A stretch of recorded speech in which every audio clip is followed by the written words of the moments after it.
Nobody warned us it was going to be that kind of day. That's the thing about moments that lodge themselves in your chest like a splinter. They don't announce themselves. They don't come with a drum roll or a BBC notification. They just happen, quietly, in the middle of a Tuesday that smelled like wet cobblestone and someone's leftover coffee. And before you know it, you're standing on a pavement in central London trying to remember how to exhale. I'd been in the city 4 days by then. Visiting from Edinburgh, technically for a conference, practically to eat my weight in proper sourdough and avoid the PowerPoint presentations I was supposed to care about. My hotel was near St. James's Park, one of those mid-range places that advertises itself as charming because the carpets have a pattern on them and the windows actually open. And I wasn't complaining. The park was 10 minutes on foot. That alone was worth the broken shower pressure. It was a Wednesday morning. March, I think. Or the edge of it. That part of the calendar where winter hasn't quite packed its bags and spring is standing outside the door pretending not to be eager. The sky was that particular shade of London gray that isn't threatening, exactly, but isn't reassuring either. Like a ceiling that can't make up its mind. I'd left the hotel early. 7:30 maybe. The conference didn't start until 10, and I'd discovered the previous morning that St. James's Park at dawn is a different geography entirely from the same park at noon. Quieter. Softer at the edges. The pelicans moving through the mist like they owned the concept of patience. I walked the long way. Along the mall, past the flagpoles. Watching the palace materialize through the fog the way it always does. Gradually, almost reluctantly, like something enormous remembering it exists. There were already people gathered near the Victoria Memorial. Not crowds, not yet. A handful of tourists with camera straps around their necks, a couple of joggers who clearly hadn't read the social contract about appropriate pace near pedestrians, and 2 older women with paper cups who were speaking to each other in what I eventually placed as Dutch. They weren't looking at the palace. They were looking at their phones, showing each other something with the intensity of people who have received information that requires confirmation. I didn't think anything of it. I sat on the low stone steps near the memorial, the ones that are technically not for sitting but where everyone sits anyway, and I opened my thermos. The tea had gone lukewarm during the walk. I drank it anyway, watching the guards take shape through the morning gray, their red coats pulling focus the way a lit match does in a dark room. 20 minutes passed, maybe 25. The park was filling slowly, the way water rises. You don't notice it happening, and then suddenly there's more of it than there was before, and then something shifted. Not a sound, exactly. More the way a crowd changes texture when it becomes collectively aware of something. That particular adjustment when strangers start making the same micro-movement, heads turning a degree or two, shoulders orienting, and the unconscious physics of human attention all bending toward the same point. I capped my thermos. Down the mall, a vehicle was approaching.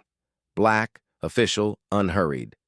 Not a motorcade, nothing with that much ceremony. Just a car, moving at the pace of something that doesn't need to rush because the road will accommodate it. The 2 Dutch women had stopped looking at their phones. The joggers had slowed without, I think, deciding to slow. The car pulled around the roundabout with the quiet efficiency of something that has done this exact movement 1,000 times. It slowed near the gate, and in that particular stillness that falls over a crowd before it knows why it's still, the window lowered, just slightly, just enough. I couldn't see faces clearly from where I was standing. I was too far, the light was wrong, and the morning mist was doing what morning mist does. But one of the Dutch women made a sound. Not a word exactly, something shorter and more involuntary than a word, and her hand went to her companion's arm. "Is that—" somebody near me started, and then a voice, closer, certain. "That's them." I want to be careful here, because this is the part where storytelling can slip into something it shouldn't be. Exaggeration dressed as memory. Emotion retrofitted onto an ordinary event. I've told this story 3 times since it happened, and each time I've tried to stay honest about what I actually saw versus what I understood afterward. What I saw, 2 figures in the car, movement at the window. A hand, I'm almost certain of this, raised briefly in the direction of the memorial, toward the small assembled scatter of people on the steps and the pavement. That was it. That was the gesture. Not a wave in the full performative sense, not the regal, formal, elbow pivot motion you see in photographs. Something smaller, something that looked, from where I was standing with my lukewarm tea and my conference lanyard stuffed in my jacket pocket, like what you'd do if a neighbor passed you on the street and you wanted to acknowledge them without making a production of it. The kind of thing that means, I see you. I know you're there. The car moved on, through the gate, unhurried, absorbed back into the geometry of the palace grounds. And the crowd, which was not really a crowd, just a collection of separate people who had momentarily become something more unified, stood there for a second in the way people stand when they've witnessed something they're still processing. The Dutch woman still had her hand on her companion's arm. Neither of them was speaking. The joggers had stopped entirely, both of them looking toward the gate, and one of them was smiling in the way you smile when you didn't expect to be moved, and you're not sure what to do with that. A young boy, 7, maybe 8, was standing a few feet to my left with his father. He hadn't moved. He was staring at the gate with the absolute gravity that children reserve for things they have decided are significant. After a moment, very quietly, he said, "Were those the prince and princess?" His father looked down at him. "I think so." Yeah." The boy nodded once, slowly, like someone filing something away. I think about that boy sometimes when I think about why this moment has stayed with me. Because he didn't scream. He didn't reach for a phone. He didn't perform his reaction for anyone. He just stood there, in his little red anorak with the hood half fallen, and he received the moment in the way children receive things they find genuinely important, with his whole chest. I've seen bigger moments, more dramatic ones. I was in Edinburgh the year there was the torchlight procession, and the city felt like something ancient waking up. I was in Glasgow the night of the concert in the park, when it rained halfway through and nobody left. I know what spectacle looks like. I know what it does to a crowd. This wasn't that. This was smaller. This was so specifically, almost stubbornly small that it caught you unprepared for how large it felt. A window, a hand, gone in 3 seconds. And yet every person on that pavement had oriented toward it the way a plant orients toward light. Not because anyone told them to, not because they'd planned to be here for something meaningful, but because something in the moment registered as genuine. And the body knows before the brain does when a thing is real. I walked back to the hotel thinking about that word, real. What made the gesture real? What distinguishes the performed acknowledgement, the public wave designed for cameras, executed for crowds, from whatever that had been? I didn't have an answer. I still don't, entirely. But I think it had something to do with the absence of audience. There were no cameras set up, there was no press pack, and there was no stage-managed context into which that small movement would be inserted and distributed. There was just the mall in the morning mist, and a window lowering and a hand that said, "I see you," to no one in particular and everyone at once. That's a different kind of thing. That's the kind of thing that doesn't have to try. The thing about collective moments is they dissolve almost as fast as they form. Within 4 minutes of the car passing through the gate, the pavement near the Victoria Memorial had returned to its default state. Tourists pointing cameras at the stonework, a man trying to sell photographs in small laminated sleeves, the pelicans, utterly unbothered, conducting their morning affairs along the water with the serenity of creatures who have decided that human attention is no longer their problem. But the dissolving is gradual. That's what I stayed to watch. Because right after the car disappeared, in those first 60 seconds or so, the crowd that had briefly formed was doing something interesting. It was talking to itself. Not organized conversation. Not the way people talk at an event where talking is expected. More like the low-level murmur that breaks out after something surprising. Everyone turning to whoever happens to be nearest. The way you turn to a stranger on a train when the lights flicker unexpectedly. The need to confirm that someone else felt it too. I was close enough to catch pieces of it. A woman in a yellow rain jacket was on her phone. Not recording, she'd missed it, but talking rapidly in Spanish, gesturing toward the gate. Her companion, a man about the same age. I was laughing in a slightly incredulous way, the laugh of someone being told they just missed something and aren't sure whether to be devastated or entertained. Behind me, two men, late 50s, British accents, the kind of practical outdoor clothing that suggests they spend weekends walking places, were having a quieter version of the same conversation. Was it both of them? I think so. Couldn't really make it out. Did they wave? A pause. Sort of. It was something. It was something. That formulation stuck with me. The grammatical surrender of it. Not it was a wave or it was a gesture. Something more undefined, and in the indefiniteness, more honest. Because that was accurate. Whatever had happened was in the category of something without being precisely describable as anything. And the boy in the red anorak was still standing with his father, though they'd moved slightly closer to the gate now. The boy was looking at the guardsmen positioned at the entrance, the ones who remained still in their particular architectural way, present without being available, part of the scenery and not part of it simultaneously. He was studying them with the focused attention of someone trying to work something out. His father said something to him. The boy responded without turning his head. I don't know what either of them said, but the father laughed, and it was the gentle, slightly surprised laugh of a parent who has just received an observation they weren't expecting. I ended up talking to a woman named Sandra. She told me this, unprompted. It's in that way the British do when they've decided social interaction is happening whether or not it was planned. She was from Swindon, visiting her daughter who lived near Pimlico, had come to the park specifically because her daughter's flat had no outdoor space and she needed somewhere to put herself for the morning.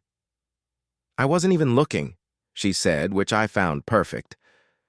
I was watching the pelican, the big one over there. She gestured vaguely toward the water. And then everyone kind of moved. You know that thing? When everyone moves the same direction? I said I did. So I looked, and I couldn't really see properly, to be honest. My eyes aren't what they were. She paused. But I saw Kate. I'm almost certain I saw Kate. I asked what made her certain. She thought about it. Proper pause. Not the kind people insert to seem thoughtful, but the kind that means thinking is actually occurring. Something about the way she was sitting, Sandra said eventually. Even through the window.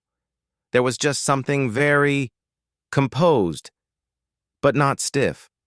Like, you know when someone is genuinely comfortable in themselves, not performing it, just is it. She looked at me to see if I understood. I said yes. That's what it was, she said. And they didn't, they were past us in about 2 seconds, weren't they? They didn't make a big thing of it. But someone still waved back. Did you see? That man there, she pointed to no one in particular, the approximate area where a man had been. He waved back, and I don't think he even knew he was doing it. I had seen that. A reflexive, almost involuntary thing. In the man's arm going up before the decision was made, the way your foot moves when a doctor tests the reflex. That's what the moment had done. It had produced the unrehearsed version of things. There is a distinction, and I've spent some time with this distinction, between the royalty that performs and the royalty that is. It's the same distinction that exists between any public figure and any version of that figure that feels, in whatever incomplete and filtered way we receive them, like a person rather than a construct. Most of what we see is performance. Of course it is. The public role demands it. You cannot be seen by as many people as they are seen, in as many contexts as they operate in, without some layer of management between the self and the visibility. This isn't cynicism, it's physics. And the scale of observation changes what's being observed. But there are cracks in it, moments when the performance slips, not through error or mishap, but through something more organic. When a gesture happens before the curator of gestures can review it. When a look crosses a face that wasn't on the schedule for that look. Those are the moments people remember, and not because they reveal something scandalous or unexpected, but because they reveal something familiar, something that rhymes with what we know about being human, the involuntary, the unguarded, the slightly irrational tenderness that passes between two people who have chosen each other and not yet stopped finding that remarkable. I'd watched William and Kate in public before.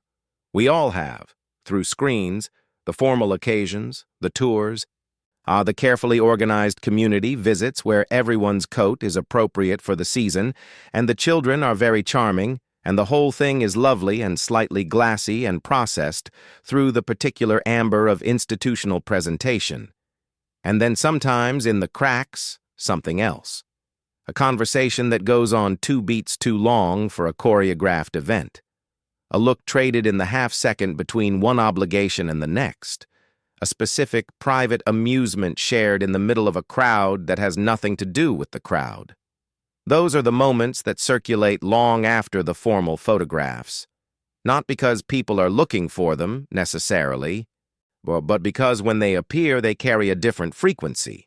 One that cuts through the ambient noise of public life in the way that signals cut through interference when they're true. I left the park around 9:30. The conference started at 10, and I needed the 20 minutes of walking to feel like a person again before I was required to be a professional. The morning had done something to me that I couldn't quite categorize. A kind of involuntary softening, the way strong tea sometimes operates differently than you expect. On the way out, near the cafe by the park's southern edge, I passed the father and the boy again. They were sitting at one of the outdoor tables, the boy working through what appeared to be a pain au chocolat with enormous commitment, the father reading something on his phone, glancing up at intervals in the way of parents who have perfected peripheral attention. The boy had his hood up now against the chill. He was eating with both hands, completely absorbed. Whatever the morning had meant to him had apparently been filed appropriately and was no longer requiring active processing. He was 8 years old. There was pastry. Priorities were clear. I smiled at no one and walked on through the park, past the bare trees and the water and the pelicans going about their ancient, unhurried business, past the flagpoles standing at attention the way they always do, past the long sweep of the mall going quiet under the gray sky. The city doing what the city does. The morning doing what mornings do. And somewhere behind those gates, and in the particular private geography of lives lived partly under glass, 2 people moving through a Wednesday that might have felt to them, by now, just like a Wednesday. Though someone, a few minutes ago on a stone step with lukewarm tea, had been reminded of something they apparently needed reminding of, that behind certain windows, in the middle of certain ordinary mornings, something real can still move through the glass. The conference was exactly as exciting as conferences are, which is to say not very, except for the part where a woman from Bristol made an observation about institutional trust that I'm still thinking about, and which may have accidentally applied to more things than she intended. But I couldn't stop returning to the morning. Not obsessively. Nothing like that. More the way a song that brushes your ear on the radio keeps reappearing as a ghost melody for the rest of the day. You're doing something entirely unrelated, and suddenly 4 bars of it are back, doing nothing in particular, just present.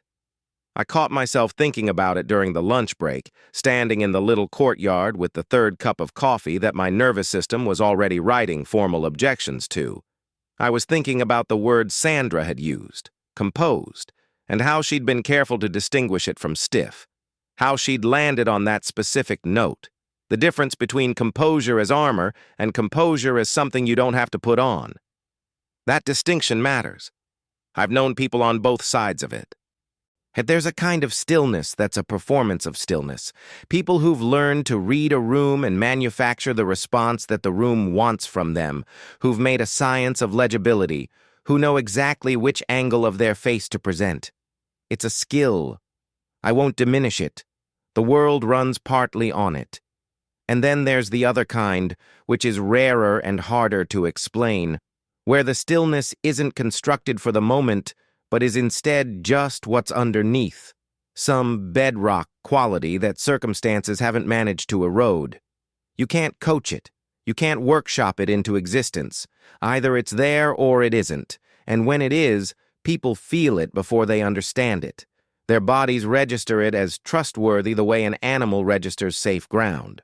What Sandra had seen, or what she'd described seeing, and which might be the same thing, was the second kind. In a window, through glass, for approximately 3 seconds.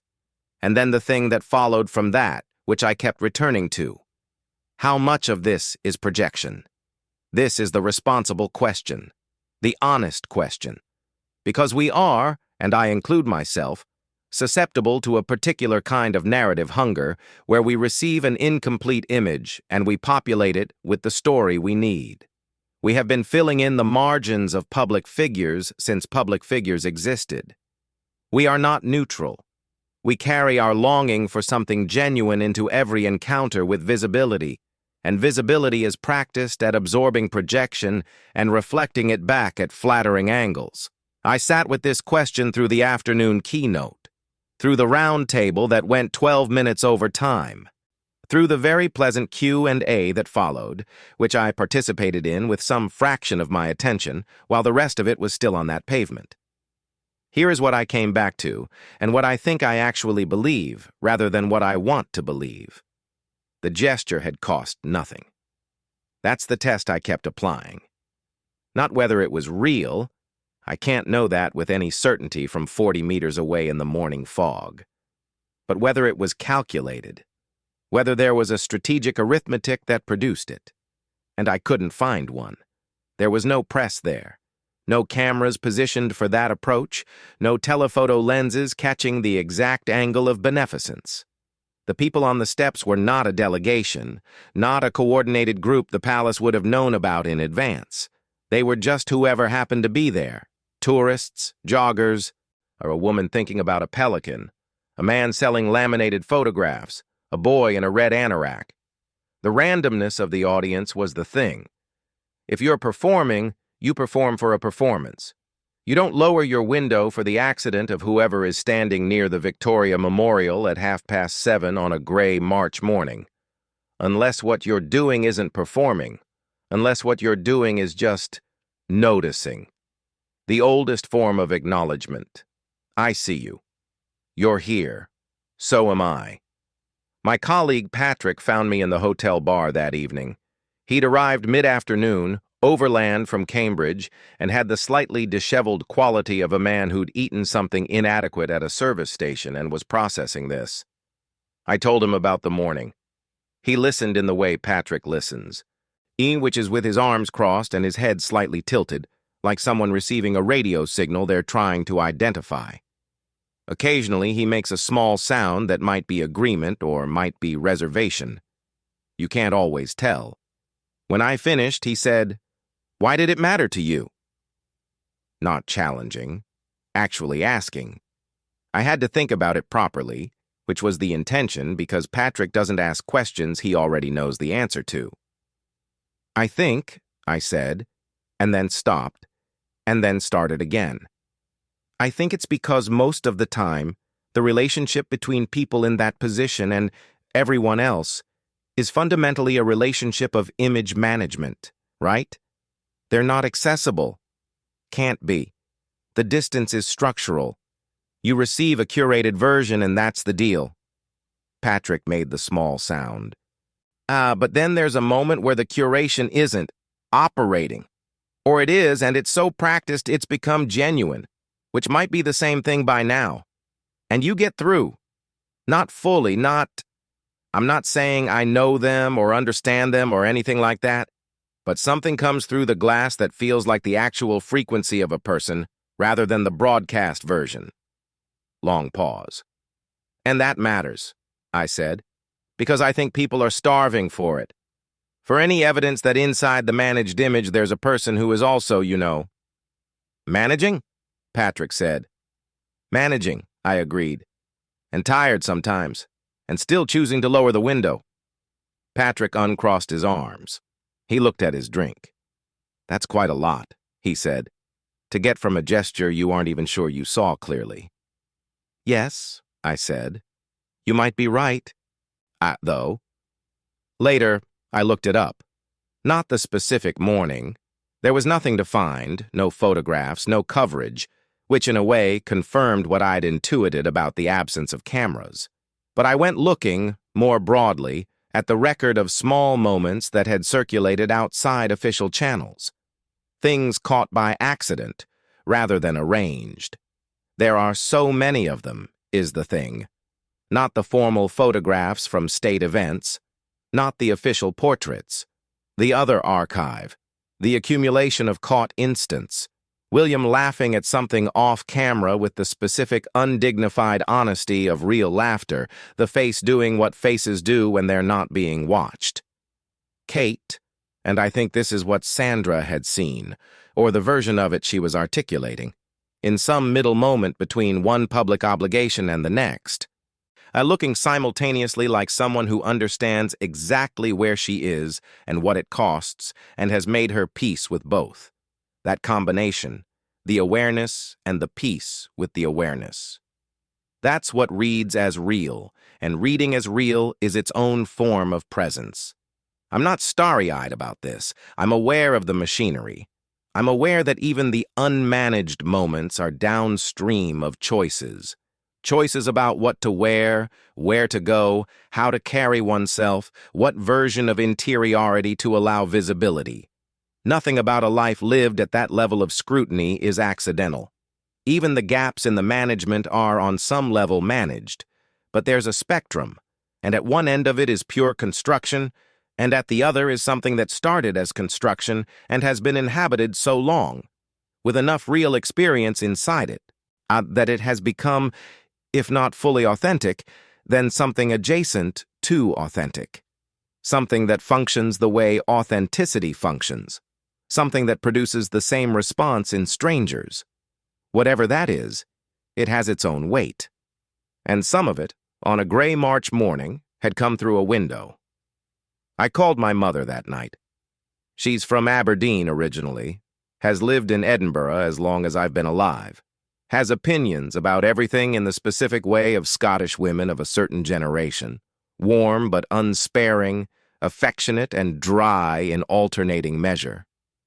I told her about the morning, too. She was quiet for a moment. Then she said, "That's the thing about them, isn't it? When it works. But when you don't feel like you're watching a thing that's been prepared for you." I asked what she meant by when it works. "Well," she said, and I could hear her settling back into the chair, the particular sound of it. "There've been versions of all this that felt like theater. We've all watched the theater version. Very polished, lovely costumes, no one home." She paused. "What you're describing sounds like something else, like someone actually looked out and saw the pavement." The pavement. As though the pavement itself was the thing. The ordinary, unglamorous, specific ground on which the rest of us stand. The thing that the glass and the gates and the distance generally separate from the lives conducted behind them. And someone looked out and saw it, briefly, as a place where people are. "Yes," I said. That's exactly what it was." My mother made a small sound of satisfaction. "Good," she said. "That matters." I left London on the Friday. The train back to Edinburgh leaves King's Cross at 11-something and gets in before 3 if the tracks cooperate, which they did that day, a minor mercy, the kind the city sometimes offers without comment, like a small gift left on the doorstep of an ordinary week. I had a window seat. I usually try for a window seat, not for the view specifically, but for the particular quality of thinking that happens when the landscape is moving and you're not required to respond to it. Something about the motion. Your mind settles into a different gear. Things arrange themselves. The city bled out into the outskirts into the flatlands north of Stevenage. The flatlands opening eventually into the geography I recognize. Wider skies, different greens, the earth going different colors. I watched it without watching it. I was thinking about captivation. The word in the title of the thing, captivate, has a violence underneath it that people forget about. It comes from the Latin for captured. To captivate is to hold someone against their own prior intention. You didn't plan to be moved by this, and then you were, and now some part of you is contained by the experience, held by it, unable to walk away from it the way you walked into it. That's what the morning had been. A small capture. Nobody asked for it. Nobody was positioned to receive it. There was no machinery set up to produce the effect. And yet here I was, 3 days later, still turning it over, on a train going north. Watching the sky widen, thinking about a hand in a window and the involuntary wave from a stranger on a pavement. What does it mean to captivate a nation? We talk about this as though it's a campaign, a strategy, something executed through sufficient visibility and managed narrative and correctly positioned photographs. And some of it, inevitably, is that. The infrastructure of modern public life doesn't leave room for much that isn't, on some level, arranged. But the word captivate suggests something more involuntary than strategy can produce. You can create the conditions for captivation. You cannot manufacture it. It requires some quality in the subject that the audience receives as genuine. And this reception happens faster than analysis, faster than decision in the body before it reaches the brain. It's the reflex wave. And the man on the pavement whose arm went up before he chose to raise it. He didn't calculate his response to the window. He didn't think, this is appropriate, I will acknowledge this person. His hand moved, because something passed through the glass that was warm enough and specific enough and real enough to pull the response out of him before his thoughtful self caught up. That's what captivation is, I think. The involuntary. The thing that happens to you instead of the thing you do. And a nation, in its collective nervous system, in the accumulated involuntary responses of 100 different people on 100 different pavements over years and years of small moments, a nation knows the difference, or at least the nation's body does, even when the nation's arguments are going round in circles. I want to tell you something I've been leaving until the end, because it goes somewhere uncomfortable, and I've been trying to decide whether to include it. 3 weeks after the morning in the park, I was back in Edinburgh. Work had resumed its normal texture. The conference had produced one good idea and 2 useful contacts, and the rest of it was already fading in the way conferences do. The London trip had taken on the smooth, summarized quality of something finished. A colleague of mine, a woman I'll call Fiona because that's her name and she won't mind, was talking about the royals over lunch in the way people sometimes do. Not particularly engaged, not particularly hostile. Just the ambient national conversation, the weather system of opinion that circulates through a certain section of British and Scottish life, drawing in and releasing people with varying intensity depending on the week. She was saying, forking at her salad in a thoughtful way, I go back and forth. On one hand, the whole thing it's an institution. You know? It's a system. And I have feelings about systems. She looked up. On the other hand, when I watch them, when I see something that seems real from them, I feel something I'd rather not feel, because it complicates my feelings about the system. I laughed because I recognize this. It's the specific honest discomfort of someone who has encountered something genuine inside a structure they have legitimate questions about and who is not sure what to do with the dissonance. What do you feel? I asked. She thought. Something like relief, which is embarrassing. She stabbed a cherry tomato. Like something's fine that I wasn't sure was fine. I told her about the morning then. All of it. The park, the window, Sandra, the boy in the red anorak, the man with the involuntary wave. Patrick's question about why it mattered. My mother on the phone. Fiona listened. She was quiet for a bit after I finished. "So what are you saying?" she asked. "That the genuineness cancels out the questions about the institution?" "No," I said. "I'm saying, I think both things can be true at once. The institution is what it is, and you can think whatever you think about it. And separately, inside the institution, there are people who are real in a way that costs them something, and that's worth acknowledging." "That's a lot of cognitive load," she said. "Yes," I said. "But I think the honest position is load-bearing." She smiled. "And you've been thinking about this for 3 weeks?" "More or less." "Was it worth it?" I thought about it. The park, the mist, the pelicans, the specific gray of the morning, a hand in a window, a boy in a red anorak who found a cherry pain au chocolat a more pressing matter once the important things had been filed, Sandra from Swindon who saw composure in 3 seconds of glass and knew the precise word for it, the man on the pavement with his arm already in the air. "Yes," I said. There's something I've come to think about public figures who manage to stay felt as real over the long tenure of public life. Not the flare and fade ones. The figures who burn bright for a year and then become something else entirely because the original urgency that made them compelling was always going to exhaust itself. But the ones who persist, who accrue rather than deplete. Whose presence in the public imagination deepens rather than hollowing out over time. William and Kate have been watched relentlessly for over 2 decades now. Their courtship became their engagement, became their wedding, became their parenthood, became the ongoing project of navigating roles that no template adequately prepares you for. Every phase of this has been processed publicly, narrated, debated, editorialized, reduced, and expanded in turns by a culture that is ambivalent about everything, including its own ambivalence. And yet there are mornings on the mall when a window lowers and something comes through it that produces the reflex wave.